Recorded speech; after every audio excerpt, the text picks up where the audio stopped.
तो चलिए शुरू करते हैं रिटायरमेंट का chapter. So we are starting with retirement और डेथ ऑफ अ पार्टनर।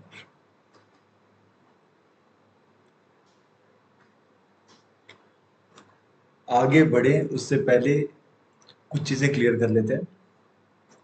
जब भी रिटायरमेंट हो रहा है किसी पार्टनर का या जब भी किसी पार्टनर की डेथ होती है तो एक चीज क्लियर है कि वो पार्टनर अब फर्म से बाहर चला गया है। Whatever be the reason, it can be retirement और it can be death, but partner is no more there in the firm. तो अब बचे पार्टनर्स जो हैं, जो अभी भी फर्म के अंदर है, वो उस गए हुए पार्टनर को प्रॉफिट शेयर आपस में बांट लेंगे। एंड ऑफ कोर्स जो पुराने पार्टनर, जो एग्जिस्टिंग पार्टनर्स अभी बचे हैं, रिमेनिंग पार्टनर्स, उनका प्रॉफिट शेयर अब चेंज हो जाएगा, है ना, क्योंकि वो उसका प्रॉफिट ले रहे हैं जो फर्म में रहा ही नहीं है। तो उसका प्रॉफिट ये लोग बचे हुए पार्टनर्स आपस में रख लेते हैं, तो उनका एग्जिस्टिंग शेयर चेंज हो गया। And whenever there is a change in ratio, this scenario we call as a reconstitution of partnership.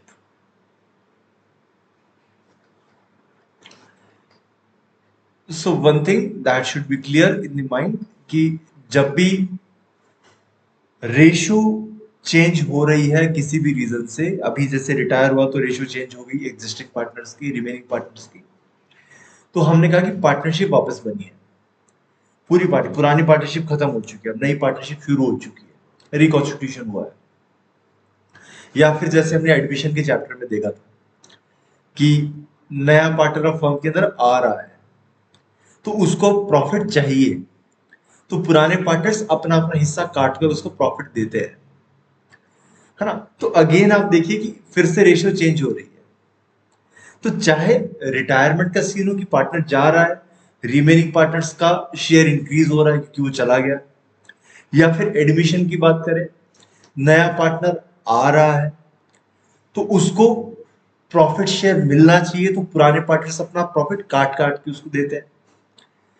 दोनों ही सिनेरियोस अलग अलग है, लेकिन दोनों में जो चीज कॉमन है वो क्या है कि ratio of partners is changing.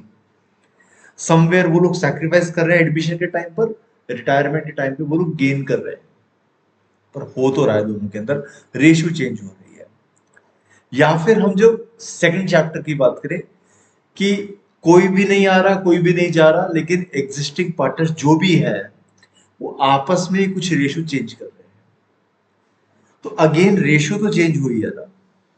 तो चाहे हम एग्जिस्टिंग पार्टनर्स आपस में रेशियो चेंज कर रहे हो, या नया पार्टनर आ रहा है तो सैक्रिफाइस करके उसको देना पड़ रहा है, रेशियो चेंज हो रही है, या कोई पार्टनर जा रहा है वेदर ड्यू टू रिटायरमेंट और डेथ, उसका प्रॉफिट शेयर अब बांटा जा रहा है आपस के अंदर, फिर भी रेशियो चेंज हो रही है।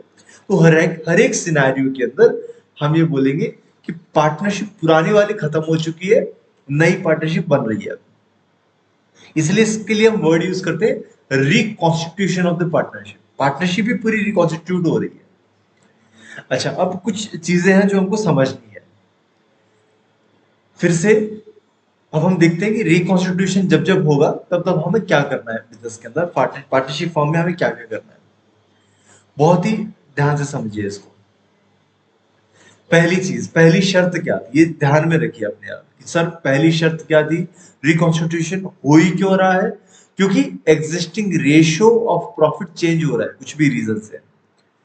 अच्छा, जब भी रेशियो चेंज होगा तो हो सकता है पुराना रेशियो, मतलब होगा क्या कि पुराना रेशियो कुछ और है, नया रेशियो कुछ और होगा। हो सकता है पुराना रेशियो मेरे पास ज्यादा हो, अब मेरा कम हो गया, या पुराना रेशियो कम है अब ज्यादा हो गया क्योंकि रिटायर हो गया कोई पार्टनर, कुछ भी हो सकता है। तो होगा क्या, हमेशा there will always be a change in ratio, and whenever there is a change in ratio we can say या तो गेन हुआ होगा रेशियो के अंदर या सैक्रिफाइस हुआ होगा। तो पहला काम हमेशा जब भी रिकॉन्स्टिट्यूशन होगा आपको ध्यान रखना है कि हमको गेनिंग या सैक्रिफाइसिंग के ऊपर काम करना है, करना ही पड़ेगा।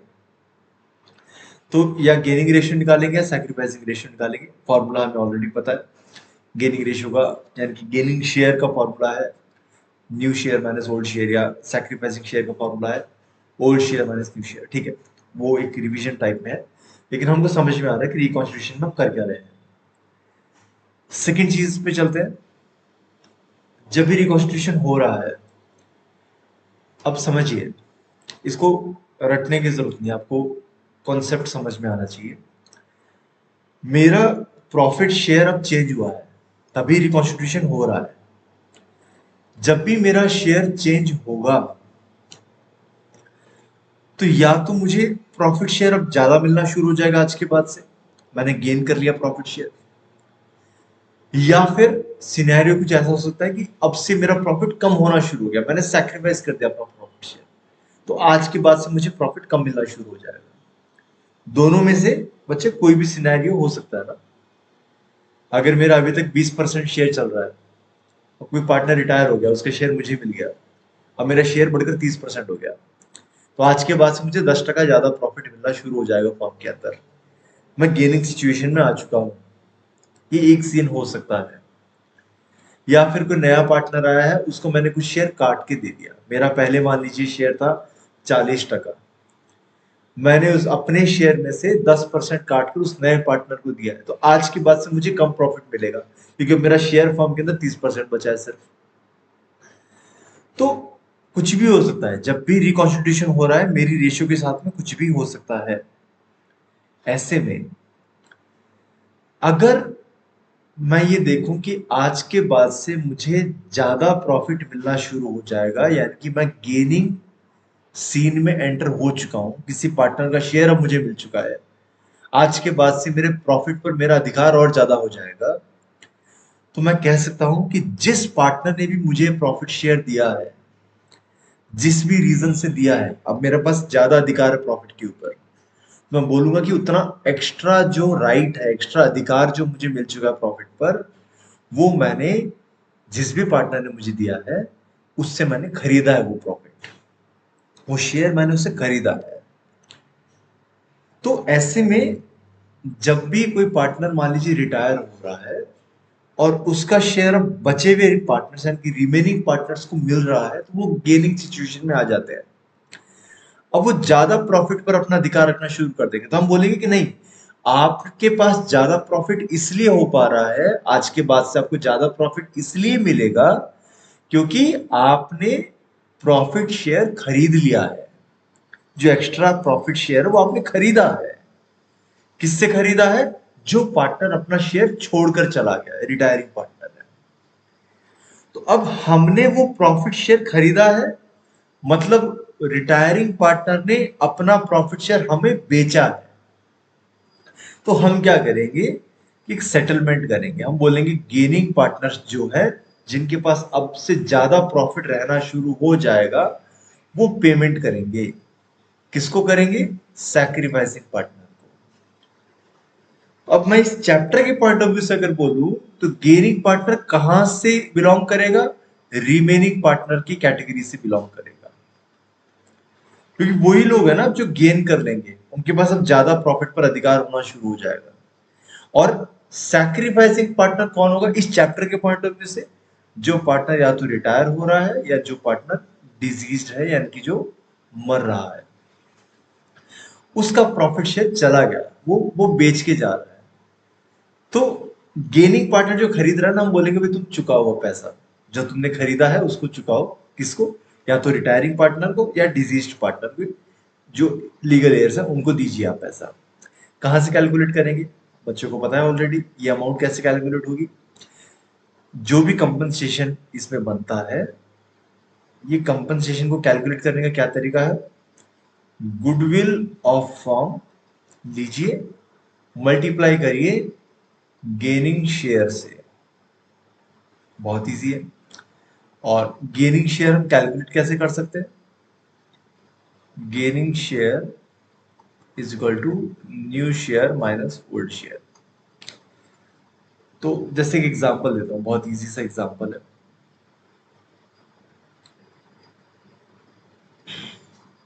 मान लीजिए मेरा ओल्ड शेयर था 20%, अब नया पुराना पार्टनर कोई रिटायर हो चुका है, अब से ना मेरा प्रॉफिट पर अधिकार हो जाएगा 30% का, ज्यादा प्रॉफिट मुझे मिलना शुरू हो जाएगा। कितना ज्यादा? 10% ज्यादा मिलेगा मुझे। तो मैंने खरीद लिया ना प्रॉफिट शेयर, मुझे चुकाना पड़ेगा पैसा। कैसे चुकाएंगे? मेरा गेन कितना है जी? 10% का है। कितना रुपया चुकाना है? इस 10% को मल्टीप्लाई करिए गुडविल ऑफ द फॉर्म से। मान लीजिए गुडविल है 1 लाख, तो ये गेनिंग पार्टनर 10,000 रुपये चुकाएगा। किसको चुकाएगा? जो पार्टनर जा रहा है उसको। तो रिटायरिंग का डिजीज पार्टनर को 10,000 रुपये पे करेंगे। बहुत सिंपल सा बेसिक्स एग्जाम्पल है। आगे चलते हैं। थर्ड पॉइंट, हमें क्या करना है जब रिकॉन्स्टिट्यूशन हो रहा है, तो हम क्या करेंगे? एक चीज याद रखिए, जब भी रिकॉन्स्टिट्यूशन होगा तो हम क्या करते हैं कि हम बोलते हैं पार्टनरशिप पुरानी खत्म हो चुकी है, नई पार्टनरशिप बन रही है। तो जो भी पार्टनरशिप बिजनेस के अंदर एसेट्स है या जो भी हमारे पास में लाइबिलिटीज है, उनके ना करंट मार्केट वैल्यू चेक करिए आप। अब आप इसको क्या बोलते हैं? हम रिवैल्यूएशन। तो अब जो भी हमारे पास में एसेट्स पड़े हैं या जो भी हमारे पास में लाइबिलिटीज पड़ी है, हम उनका रिवैल्यूएशन करते हैं। और मुझे, मैं उम्मीद करता हूं कि आपको लाइबिलिटीज के लिए वर्ड ध्यान में होगा। यहाँ पर हम वर्ड यूज करते हैं रीअसेसमेंट, रीअसेसमेंट ऑफ लाइबिलिटीज। तो ये हम तीसरा काम करते हैं कि प्रॉफिट मतलब एसेट्स की वैल्यू देखेंगे, बुक्स में कितनी है, असल में मार्केट में क्या चल रहा है, रीवैल्यू करेंगे उसको मार्केट के हिसाब से। लाइबिलिटीज भी देखेंगे कि बुक्स में कितने रिकॉर्डेड है, कुछ कम ज्यादा करने की जरूरत है तो वो भी हम करेंगे और उसका इम्पैक्ट रिकॉर्ड करेंगे। अच्छा, अब आप समझिए यहाँ पर एक चीज कि ये ना एक कंफ्यूजन का पॉइंट रहता है बच्चों के लिए कि सर जो ये रिवैल्यूएशन आप कर रहे हो चीजों का जो बुक्स में मौजूद है, इसमें कुछ भी हो सकता है ना, वैल्यू मार्केट में बढ़ी हुई भी हो सकती है बिजनेस की, या मार्केट में वैल्यू गिरी हुई भी हो सकती है, यानी कि प्रॉफिट सिचुएशन भी हो सकती है, या सर लॉस की सिचुएशन भी हो सकती है। अब ये जो प्रॉफिट होगा या जो लॉस होगा, ये इसका हकदार कौन होगा सर? कौन लेगा इस प्रॉफिट को या कौन लेगा इस लॉस को? तो जिनकी ये करनी है, जिनका ये किया कराया है, वही लोग इसको भुगतेंगे। तो ऐसे केस में आप समझिए ना कि कौन भुगतेगा इसको? जो अभी तक मौजूद, जिनकी जिनके सारा किराया किया कराया है।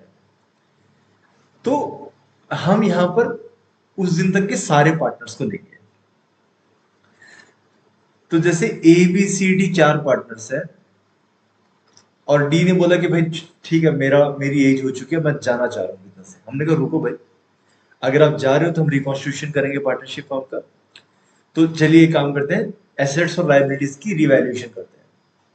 मार्केट में देखा वैल्यू बढ़ गई है, तो हम बोलेंगे रुको, ऐसे ही मत जाओ, आपकी वजह से भी, हमारी वजह से तो है ही, आपकी वजह से भी, क्योंकि आप भी एग्जिस्ट कर रहे थे, प्रॉफिट की सिचुएशन हुई है, आप भी थोड़ा अपना प्रॉफिट लेकर जाओ। या फिर अगर लॉस हुआ तो हम क्या, ऐसे मत जाओ खाली हाथ, ये जो तुमने जो किया कराया है, तुम्हारी वजह से भी फॉर्म लॉस में आई है, तो ये लॉस का शेयर भी तुम दो। तो बेटा रिवैल्यूएशन ऑफ एसेट्स है, रिवैल्यूएशन ऑफ लाइबिलिटीज है, इससे क्या हो सकता है? या रिवैल्यूएशन प्रॉफिट होगा या रिवैल्यूएशन लॉस होगा। दोनों ही चीजों को हमें किसको देना है? All old partners. और किस रेशियो में देंगे? जिस रेशियो में वो मौजूद थे बिजनेस के अंदर, इनकी ओल्ड रेशियो के अंदर, इन ओल्ड रेशियो पे हम बांट देंगे। ठीक है, आई होप अभी तक चीजें क्लियर है। ठीक है, ये चीजें ना, जो मैंने पहला काम बोला है, दूसरा काम बोला है, तीसरा काम बोला है, ये मैं शायद मानता हूं कि आपको, आपने पिछले चैप्टर्स में भी देखा होगा। इस सेकंड चैप्टर की बात करूं या थर्ड चैप्टर की बात करूं, हमने सेम चीज फॉलो करी है वहां पर भी। एडमिशन में एक नई चीज क्या थी? सेकंड थर्ड चैप्टर के अंदर एक नई चीज क्या थी कि अब कोई पार्टनर है, वो कैपिटल लेकर आ रहा है, तो हम उसको रिकॉर्ड करते थे। लेकिन जब मैं रिटायरमेंट की बात करूं या मैं जब डेथ की बात करूं, पार्टनर जा रहा है, तो हमको जो एक्स्ट्रा काम करना है वो ये करना है कि जो जा रहा है, यानी कि जो रिटायरिंग पार्टनर है या जो डिजीज्ड पार्टनर है, इनको ना पैसा पे करेंगे, इनको हम पेमेंट करेंगे कि भाई हम पूरा हिसाब किताब निकालेंगे, कंसिडरिंग एवरीथिंग, और हम उसको बांटेंगे। ठीक है। अच्छा, इससे पहले एक मैं यहाँ स्टेप और मेंशन कर देता हूँ कि जब भी रिकॉन्स्टिट्यूशन होता है तो बैलेंस शीट में कुछ आइटम्स भी होते हैं जो कि हम बांटते हैं। तो किसके बीच में बांटते हैं? पुराने पार्टनर्स के बीच में बांटते हैं जो एग्जिस्ट कर रहे थे उस दिन। कौन कौन से आइटम्स हैं जो हम बैलेंस शीट में देखते हैं और उस दिन जो भी पार्टनर्स मौजूद थे उन सब में बांट देते हैं? वो क्या क्या है? हम दो साइड्स चेक करते हैं। हम लाइबिलिटी साइड भी चेक करेंगे, हम एसेट साइड भी चेक करेंगे। लाइबिलिटी साइड में दो आइटम्स ऐसे होते हैं, एक तो होता है प्रॉफिट या होते हैं रिजर्व्स। ये दोनों अगर दिखते हैं तो हम एग्जिस्टिंग पार्टनर्स में बांट देते हैं। और एसेट साइड में हम क्या देखते हैं? हम देखते हैं again P and L, but asset side में तो लॉस को रिप्रेजेंट करेगा, या फिर अगर बुक्स में गुडविल मौजूद है, या फिर अगर बुक्स के अंदर कोई डेफर्ड रेवेन्यू एक्सपेंडिचर जैसे एडवर्टीजमेंट एक्सपेंस है या फिर कोई और डेफर्ड रेवेन्यू एक्सपेंडिचर मौजूद है, तो वो भी हम बांट के खत्म कर देंगे बिटवीन दी एग्जिस्टिंग पार्टनर्स। तो ये भी आप याद करने के लिए लिख सकते हैं कि भाई ओल्ड पार्टनर्स को मिलेगा और ओल्ड रेशियो में ही मिलेगा। ठीक है, चलिए आगे मैं बढ़ रहा था डी पॉइंट पे कि अब जो रिटायरिंग पार्टनर डिजीज पार्टनर सारा लेखा जोखा निकाल लीजिए। आप गुडविल की जो पहला काम था आपका कि आप उसका सैक्रिफाइस निकालिए। सैक्रिफाइस हमें पता है वो जो जा रहा है वो इसका जो शेयर था वो उसने पूरा सैक्रिफाइस कर दिया, वो चला गया। अब ये देखिए कि जिसको गेन हो रहा है वो उसको कितना रुपए देंगे, क्योंकि बचे हुए पार्टनर्स को गेन हो गया, अब वो उसको चुकाएंगे, गुडविल चुकाएंगे। ठीक है, उसकी कैपिटल बढ़ गई अब। ठीक है, रिवैल्यूएशन का हिसाब देखिए। अगर टोटल रिवैल्यूएशन प्रॉफिट हो रहा है तो उसके हिस्से का प्रॉफिट उसकी कैपिटल में जोड़ दीजिए। अगर टोटल रिवैल्यूएशन लॉस हो रहा है तो उसके हिस्से का लॉस उसकी कैपिटल में लेस कर दीजिए। अच्छा, इसके अलावा प्रॉफिट है बिजनेस के अंदर तो प्रॉफिट बांट दीजिए, लॉस है तो लॉस बांट दीजिए, कुछ भी है उसकी बांट बूट के खत्म करिए, फिर उसकी फाइनल कैपिटल की अमाउंट निकालिए, वो हम उसको पे कर देंगे। क्लियर? अब एक डाउट खड़ा होता है, कुछ बच्चे बोलते हैं सर रिटायरिंग पार्टनर को तो पे करना समझ में आता है, जिंदा है बंदा, बस फर्म छोड़ के चला गया, लेकिन जो दुनिया से ही चला गया है, जो पार्टनर मर चुका है, उसको पेमेंट कैसे करेंगे? उसके केस में हम उसको पेमेंट करने की कोई पॉसिबिलिटी नहीं रही है, या तो उसको जला चुके हैं या उसको दफना चुके हैं, कोई तरीका नहीं है उसको पे करने का। बट उसके लीगल एयर्स को चेक करिए, कोई न कोई है जिसको उसका मतलब वारिस जिसको हम बोलते हैं, उसके वारिस को पैसा देंगे। तो वो deceased partner, we create a account deceased partners heirs account. Heir मतलब वारिस, हम वारिस को चुका देंगे पैसा, पर चुकाना है। ठीक, खुश मत होइएगा कि भाई पार्टनर मर गया तो अब जो है अब हमारा है, नहीं, हमको देना पड़ेगा। ठीक है, तो ये सब वो मैंने स्टेप्स लिखी है जो हमको इस चैप्टर में करनी है, ये सारे काम हमको करने हैं। ऑफ कोर्स अब हम चैप्टर शुरू कर रहे हैं, क्वेश्चन शुरू कर रहे हैं, तो हम थोड़ा डिटेल में उतरेंगे चीजों को लेके, हम क्वेश्चंस के फॉर्म्स को देखेंगे। तो जो भी मैंने स्टेप्स लिखी है उसी से रिलेटेड क्वेश्चंस होंगे हमारे पास में। हाँ, क्वेश्चंस की लैंग्वेज बस मॉडिफाई होगी, क्वेश्चंस के टॉपिक में कोई चेंज नहीं होगा, यही सब रहेगा जो मैंने आपके सामने भी समझाया आपको। ठीक है, तो आई होप इंट्रोडक्शन क्लियर है आपको कि चैप्टर के अंदर होना क्या है आगे। ठीक है, शुरू करते हैं सबसे पहले टॉपिक से। पार्टनर जा रहा है या तो रिटायर हो रहा है या मर रहा है तो उसका शेयर अब बाकी को मिल रहा है। ठीक है, कैसे इसको डील आउट करेंगे, चलिए समझते हैं।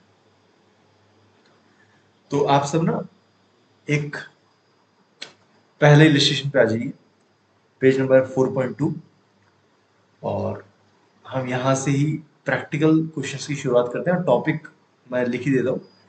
हम लोग न्यू रेशियो कैलकुलेट करना सीखेंगे। न्यू रेशियो मतलब आफ्टर रिटायरमेंट या आफ्टर डेथ। अब हम देखेंगे कि रिटायरमेंट हो चुका है या डेथ हो चुकी है, अब बचे हुए पार्टनर्स उनका नया रेशियो कैसे निकलेगा। चलिए शुरू करते हैं। सबसे पहला क्वेश्चन हम पढ़ते हैं। ये पहला तो बहुत आसान है, पहला और दूसरा इलस्ट्रेशन बहुत बेसिक सा एक रूल है जो कि किसी चैप्टर में नहीं है, इतना आसान रूल, केवल यही आपको ये रूल मिलेगा, बहुत इजी रूल है। समझते हैं, पढ़ते हैं पहले इसको। X, Y and Z are partners sharing profits and losses in the ratio 3:2:1. तीन पार्टनर्स हैं जी, X है, Y है, Z है। इनकी रेशियो जो प्रेजेंट है 3:1 है। ठीक है, कैलकुलेट द न्यू रेशियो। हमको नई रेशियो कैलकुलेट करनी है। यदि X रिटायर हो तो नई रेशियो क्या बचेगी, या फिर सेकंड पार्ट है कि Y रिटायर हो तो नई रेशियो क्या बचेगी, या Z रिटायर हो तो नई रेशियो क्या बचेगी। बहुत आसान है। अगर X रिटायर हो जाता है, क्रॉस लिखा है मैंने, X नहीं लिखा है, क्रॉस मतलब मैं इसको रिटायर कर रहा हूं, तो X चला गया, नए पार्टनर्स कौन बचे हैं, Y और Z। तो इनकी नई रेशियो बन जाएगी new ratio of Y and Z। X को हटा दीजिए, इनकी नई रेशियो बन जाएगी 2:1। यही इनकी नई रेशियो है। सर ऐसे कैसे नई रेशियो निकल गई, क्योंकि क्वेश्चन साइलेंट था। क्वेश्चन ने बोला ही नहीं कि भाई X जा रहा है तो किसको कितना देके जा रहा है, या Y और Z कितना कितना उससे ले रहे हैं, क्योंकि वो तो जा रहा है ना छोड़ के, अपना प्रॉफिट शेयर छोड़ के जा रहा है। तो Y और Z को मिलेगा, कितना मिलेगा क्वेश्चन ने कुछ नहीं बोला, क्वेश्चन तो खत्म हो गया। क्वेश्चन ने तो सिर्फ इतना बोला कि तीन पार्टनर्स है, एक चला गया। अब बचे पार्टनर्स के पास में कितना, इनका नया रेशियो क्या होगा पता ही नहीं, क्वेश्चन ने कोई इंस्ट्रक्शन नहीं दिया। तो उस पार्टनर जो जा रहा है उसको निकाल दीजिए, बचे हुए पार्टनर्स की आपस की रेशियो ही उनकी नई रेशियो बन जाती है। बहुत सिंपल रूल है। तो सर ये तो बड़ा आसान है। सेकंड केस में देखिए, अब कौन रिटायर हो रहा है, वाई रिटायर हो रहा है। वाई रिटायर हो रहा है तो कौन बचा, एक्स बचा और जेड बचा। अगेन क्वेश्चन साइलेंट है कि वाई जब जा रहा है तो किसको कितना देके जा रहा है, कुछ नहीं बोला। या फिर एक्स और जेड जो है वाई से कितना लेंगे वो भी नहीं बोला। तो एक्स और जेड आपस में जो शेयर कर रहे थे वही कंटिन्यू करते रहेंगे। तो अब न्यू रेशियो इस केस में of x and Z, question silent है तो y को निकाल दीजिए, x और z की आपस की रेशियो उनकी नई रेशियो बन जाएगी, यानी कि 3:1। क्लियर है। थर्ड केस, z रिटायर हो रहा है तो अगेन क्वेश्चन साइलेंट, कौन कितना ले रहा है कोई जानकारी नहीं, x और y की आपस की रेशियो नई रेशियो। तो x एंड y की आपस की रेशियो थी 3:2, यही इनकी नई रेशियो बन जाएगी। तो क्या रूल बन जाता है यहां पे, रूल ये है कि if question is silent about gain or exchange of retiring partners share, the ratio between remaining partners will become new ratio। वो इनकी नई प्रॉफिट शेयरिंग रेशियो बन जाएगी। पर ये केवल तभी अप्लाई करेंगे ना जब हम क्वेश्चन साइलेंट है। अगर क्वेश्चन इंस्ट्रक्शन देगा तो इंस्ट्रक्शंस को फॉलो करना है और फिर हमको नई रेशियो निकालनी है। तो डायरेक्टली जंप मत करिएगा, ये जंप तभी करना है जब क्वेश्चन साइलेंट रहे, है ना। ये ध्यान रखना है, बहुत इंपॉर्टेंट पॉइंट है।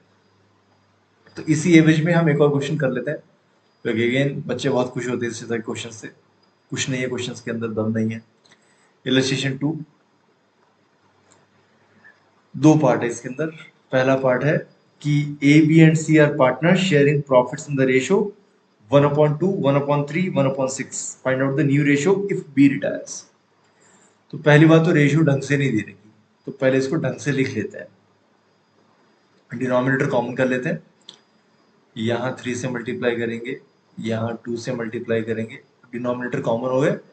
तो एक्चुअल रेशियो जो करेक्ट फॉर्म में होनी चाहिए वो ये होनी चाहिए। ठीक है, अब देखिए ये कौन है जी, ए है, ये कौन है बी है, ये कौन है सी है। बी रिटायर हो गया। अब देखिए फिर से क्वेश्चन ने कोई जानकारी नहीं दी कि बी जब जा रहा है तो ए और सी को कितना कितना देके जा रहा है या ए और सी कितना कितना ले रहे हैं, क्वेश्चन साइलेंट है। तो बी को निकालिए, नई रेशो जो ए इज टू सी की बन जाएगी वो हो जाएगी उनकी आपस की रेशो 3:2। बहुत आसान, क्लियर? ओके, सेकंड पार्ट देखते हैं इसका। सेकंड पार्ट है पी क्यू आर पार्टनर्स है, 1/2, 2/5, 1/10, find out the new ratio if P retires. ठीक है, ये क्वेश्चन आप कर सकते हैं, मुझे सॉल्व करने की जरूरत नहीं है। लेकिन अब आते हैं मजेदार क्वेश्चंस पे।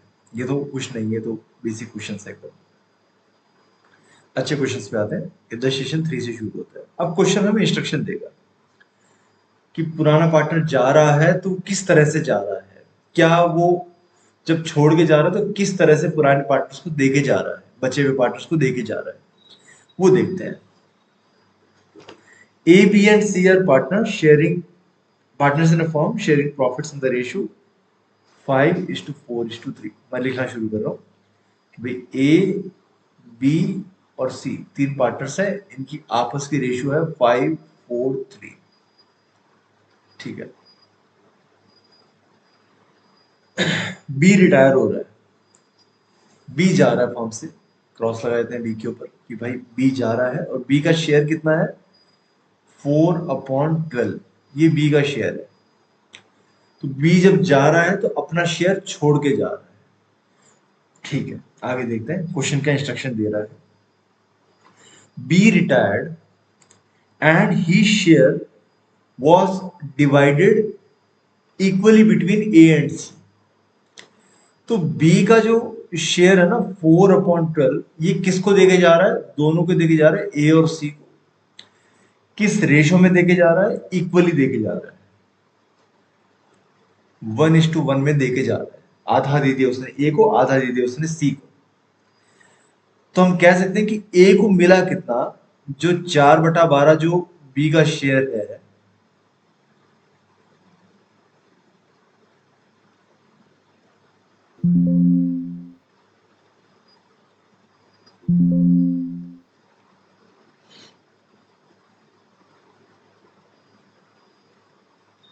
ओके कुछ ग्लिच है, ठीक है। तो 4/12 इसका शेयर है। अब बी का जो शेयर है 4/12 किसको दे रहा है? ये ए को दे रहा है और सी को दे रहा है। किस रेशियो में दे रहा है? बराबर दे रहा है, दोनों को 1:1 में बांट के जा रहा है। तो 4/12 का आधा ले लेगा ए और 4/12 यानी कि जो बी का शेयर है इसका आधा ले लेगा सी। तो ए के पास में एक्स्ट्रा शेयर कितना आ गया जी? 4/24। सी के पास में एक्स्ट्रा शेयर कितना आ गया? 4/24। क्लियर? अच्छा, I hope this part is clear to everyone now. अब हम बात करते हैं नए शेयर्स की, न्यू शेयर्स। तो जरा बताइए, ए का ओल्ड शेयर कितना था? 5/12। ये देखिए जरा, ओल्ड शेयर ए का 5/12 है। सी का ओल्ड शेयर कितना था? 3/12 था। तो ए के ओल्ड शेयर में उसने कुछ हिस्सा जो रिटायरिंग पार्टनर था भी उससे लिया है। कितना लिया था उससे? 4/24। तो ऐड कर दीजिए यहाँ पे 4/24। तो हमें पता लग जाएगा कि ए का अब नया वाला शेयर कितना हो गया। 24 एलसीएम आ जाएगा, 10 + 4 14/24। अभी ए का नया शेयर बन चुका, बढ़ के बन चुका ना नया शेयर, उसने ले लिया सी बी से। इसी प्रकार सी को भी कुछ मिला है, आधा उसको मिला है। तो सी का ओल्ड शेयर है 3/12 और सी का गेन कितना हुआ 20 के रिटायर होने से? 4/24। निकालिए जरा, 24 इज द एलसीएम, 6 + 4 10/24। तो हम कह सकते हैं कि ए और सी का जो शेयर है वो 14/24, 10/24 नए शेयर है। न्यू रेशियो हम निकाल रहे हैं। ओके,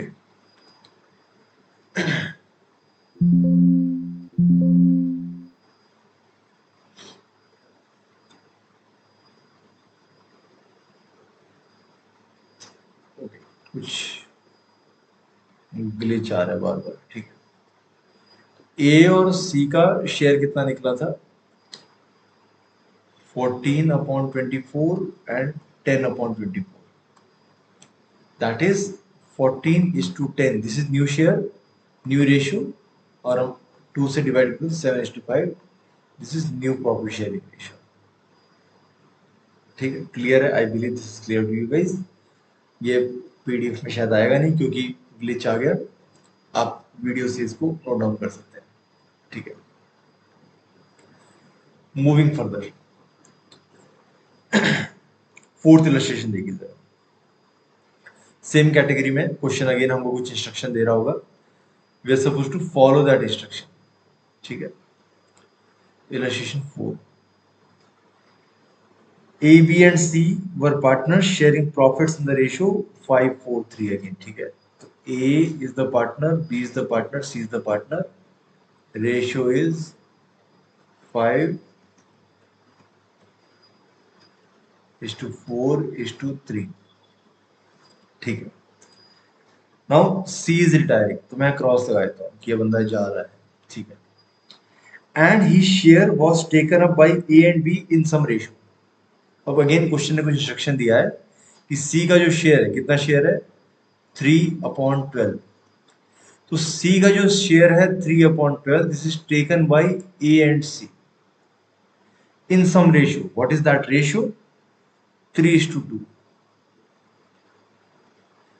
तो ए और बी जो है वो अब गेन कर रहे हैं किसका शेयर? सी का, बट एक अलग रेशियो में कर रहे हैं। ए कितना ले रहा है? सी का देखिए टोटल शेयर कितना है? 3/12. इसमें से ए किस रेशियो में ले रहा है? 3:2 में, 3/5 में। इसी प्रकार सी को देखिए, सी, सॉरी बी हो गया है, बी, बी कितना ले रहा है? 3/12 में।